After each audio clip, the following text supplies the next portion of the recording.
Alright, what's happening, Flow State Wizards right now? Just came from a Starbucks and essentially just, you know, learning how to censor myself while on the go. And that's what this video is about today. Let's get it. Upward Spiral Game. Yeah. I'm inspired. I'm inspired. So one of the main ways that I like to practice this visualization of centering myself is I get really present within my body, okay? Like really, really present within my body. Hold on. Let me take this mask off. 1 second. I'm like carrying my camera with one hand and my thing with my other hand. So you want to imagine that you don't have arms or legs or even a head, okay? That your entire consciousness is like your torso area, okay? Now this is a funny concept, but I got this from a guided meditation I was listening to, and I thought it was a really cool way to center yourself. So notice the way your skin tingles. You feel the ligaments, right? The muscles, the tendons, and all of it within your body. And come back to the back of your heart space, okay? The back of your heart space holds a lot of presence. There's a lot of potential there. There's a lot of wisdom. There's a lot of intelligence, heart intelligence there, right? They closed the lid. They closed the lid on me. Why they have to close the lid on me, Jeremy? H-A-W-T, hot. First of all, you want to be in a zero stance position, okay? So understand the way I'm standing right now, I can't be knocked over, okay? I can't, like, if someone tries to push me down right now, I can't be knocked over. My knees are very slightly bent, right? And there's a sense of like you can't be tipped over by the world, right? So you're coming back to that heart space, the presence is there. You're taking your consciousness away from your head and your arms and your legs. Sorry, I'm not looking at the camera, I'm looking over here. The third element of this is, I got this from Wim Hof actually. I know some of you guys are Wim Hof fans on this channel, talking about cold showers and stuff like this. Wim Hof breathing method.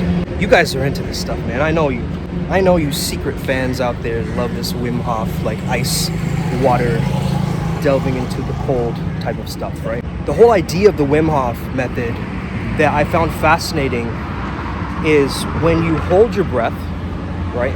And again, I get inspired by a lot of different practitioners, right? Mike Cheng is another person I'm highly inspired by, because Mike actually went through a complete transformation. He used to be the six-pack shortcuts guy, right? But then after a while, he became the flow training guy, the flow. He has a whole flow community now, and I joined it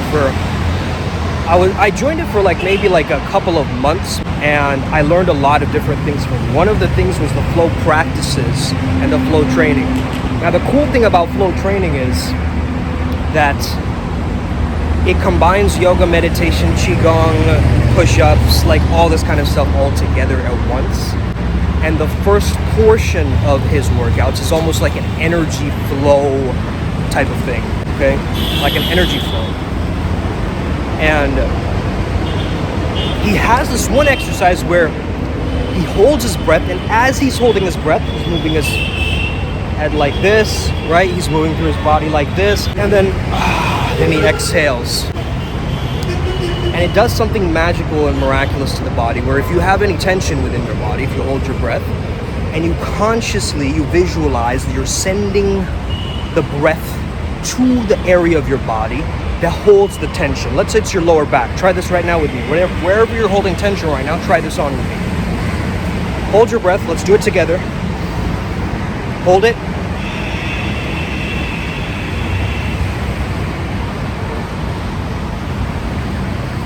And as you exhale, consciously send it to that area. Okay. Oh, we got a doggo up in here. What's up, doggo? What's happening, bud? I stopped him on his tracks. He's like, yo, is this guy here to give me food or something? Like, what's going on here? So sending your breath to different parts of the body as you hold it for 30 seconds and then send it to that particular part of your body, right? It's such a powerful thing to do, but a lot of us, we don't practice these techniques. While we're on the go, we've got to understand that our body holds a lot of tension, and there's a lot of different like stimuli around us, right? There's lights, you know, there's people, there's places, there's things, there's distractions. And all the time, we've got to keep ourselves conscious. Like right now, technically, I'm multitasking, right? I'm crossing the road right now with a phone in my hand. And of course, I can get in my head like, oh, what? People are looking at me. Oh, no. The point is to live through the experience. The point is to put one foot in front of the next. Like, to focus on the next thing and not the 20 billion other things that are ahead of me, right? Because that's when the anxiety sets in. If you have anxiety, you're future projecting into a reality where something horrible might happen. I like getting outside, being in nature, you know what I mean? I've been super busy, guys. Super busy. As you guys know, I'm doing Symbiosis coaching program, right? Where I want to get ICF accredited. And I'm also really perfecting my niche and my branding and, you know, constantly like content flying out of my mouth like some kind of a nuclear physicist of this flow state game, you know what I mean? Like, for real, for real. Yeah, bras and chicas who are tuning into this right now, understand that when you're trying to center yourself on the go, you're going to have to be very understanding of the consciousness of your steps, right? So right now I'm very attuned to my heel placing down and then my toes placed, like my feet are stepping in an accurate position, right? A lot of the time when we're walking, we're dragging our feet behind us. This dragging, this friction causes a mental friction for ourselves. You want to practice loosening yourself as you're walking along the simulation, this holographic world, right? Right, this holographic universe where, you know, it's like the Truman Show. That guy's probably been there, like, you know, 17 times by now in this holographic maze. I love making myself laugh, bro, like in these moments. Tapas Chatterjee. Baby, that's me, baby. I'm like the tapas. I'm your appetizer, baby. Let's get it, baby. Okay. I have this mild ADD mindset where it's like, it's not even, it's like the Vata mind of like the Ayurveda, right? It's like a gust of wind, like my thoughts just come in and then suddenly, like it's a whirlwind, and then it suddenly flutters away. You want to be like a loosey-goosey type of character around the world, right? You don't want to be so rigid. And the moment you think that, oh man, I'm fragmented, I'm stuck, you know, I'm stopping myself from expressing myself. Hey, just a little girl on a bike. If you're really stopping yourself and you're not expressing yourself and you're very in your head, like try out these different techniques, man. Right now, make a note of what you are doing that affects your consciousness. Like right now, in this very moment, I'm actually affecting my consciousness to get more in my analysis mind by drinking caffeine, right? Because I'm getting myself into a beta brainwave state in this moment. So I've got to balance it out with the deep belly breathing, right? The certainty in my walk, the understanding of presence and control of my movements. This is very important to balance out the beta brainwaves from the caffeine. So start to understand what are the different elements that are there that are causing friction. Today I was wearing really tight pants and I was like, I don't want to wear these, you know? I'm going to change because that's causing more resistance. And the more resistance you add to yourself, you're not in the flow. You're not flowing throughout the world. You can't access those peak states. You have thousands of different things. Now, I love wearing jewelry and things like this, as you guys see, right? It's more of my symbolic expression. So it's still an expression. It's just symbolic. And whether or not it feels good or feels bad and dangles a bit too low, it doesn't really stop my movement and my motion as much as like a tight pair of pants, for instance. You know what I mean? So it's important to consider these things. Hold on, I need to take another sip, guys. I need to take another sip of this good old cup of joe. Highly caffeinated individual right now. We wish you a merry coffee. Like what? Thanks for visiting Starbucks, Anna. Practice centering yourself. There's always going to be anomalies and sounds and people and things that kind of skew you away, right, from what you're trying to attempt to do. But I think that's the beauty of it too, right? Like the little sounds in the background where you can't really hear my voice and you hear like the of that, right? Like that's the whole point of living, right? is these little anomalies and these little, extra moments in life.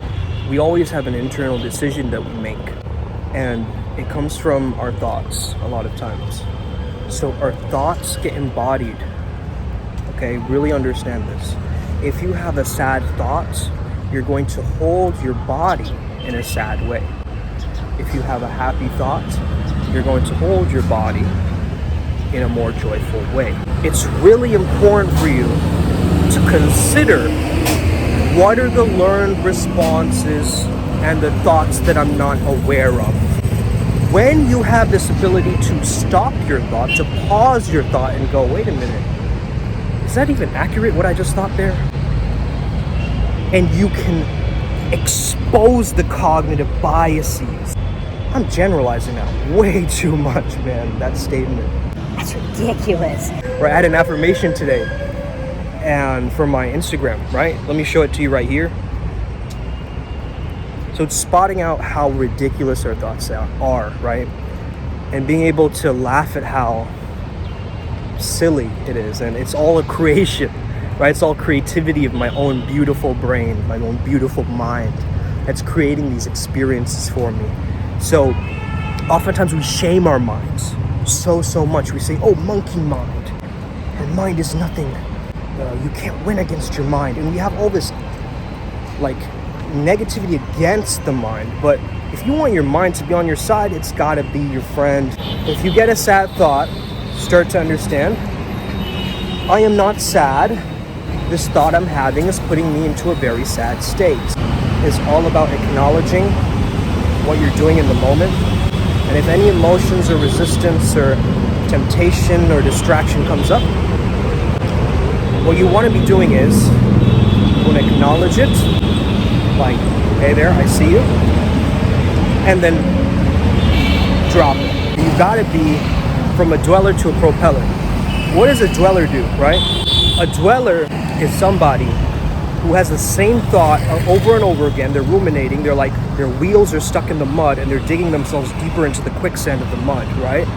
It's almost like a cow that chews on cud. It's like the same thought over and over again, right?